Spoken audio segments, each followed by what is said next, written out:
As a swollen river forced hundreds to evacuate around Mississippi's capital, one man appeared to make the best of the situation over the weekend, plucking a fish from a flooded road. Officials in Jackson said Monday the Pearl River appeared to have crested at just under 37 feet and continued to fall, but Mississippi Gov. Tate Reeves said at a news conference that the state is not in the clear yet, while urging evacuees not to rush back. Please do not move back into your neighborhood or into your home until authorities and officials give you the okay to do so, Reeves said. Mississippi Pearl River flooding leaves capital in precarious situation as crest, more rain on the way. He said only 16 search and rescue missions were needed, even though as many as 1,000 homes were flooded. Mississippi Emergency Management Agency Director of External Affairs Mallory White told America's Newsroom on Tuesday morning that more than 150,000 sandbags were distributed in 3 counties and no overnight rescues were reported.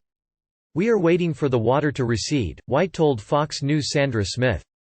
White added that people are heeding warnings to evacuate and that officials are hopeful by the end of the week that conditions will improve enough to allow people to go back to their homes. "We would like for people to wait for the water to go completely down," White said, citing how high the water is and that debris in the water can be dangerous. Trash has clogged up some of the waterways during flooding. In the Jackson area, one man was filmed running onto Old Brandon Road and plucking a large bowfin from the water that covered the street.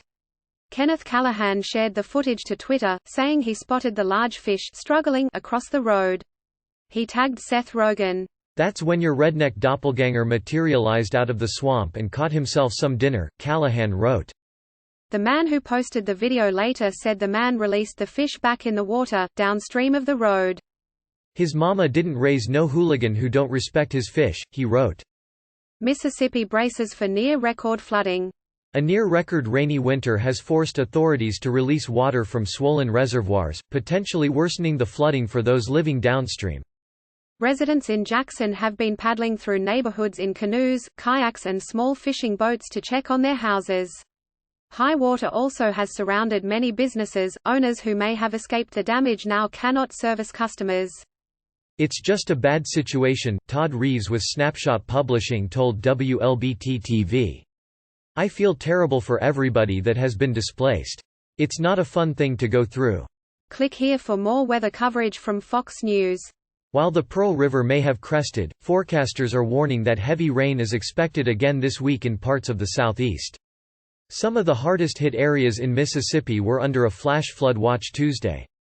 The National Weather Service said rainfall amounts of up to 2 inches, with higher amounts possible in some spots, were expected to fall in a short amount of time in central Mississippi on Tuesday, which could cause flash flooding and worsen ongoing river flooding in the region. "We have got a front that's stationed across the Mississippi River Valley," Fox News senior meteorologist Janice Dean said on Fox and Friends. "Historic flooding for parts of Mississippi and Alabama, and unfortunately, we have more rain on the way and flash flooding will be an ongoing concern, not only today but throughout the workweek." The NWS Weather Prediction Center is projecting the greatest likelihood of heavy rains in a band from eastern Louisiana across central parts of Mississippi and Alabama and into far west Georgia. The Associated Press contributed to this report.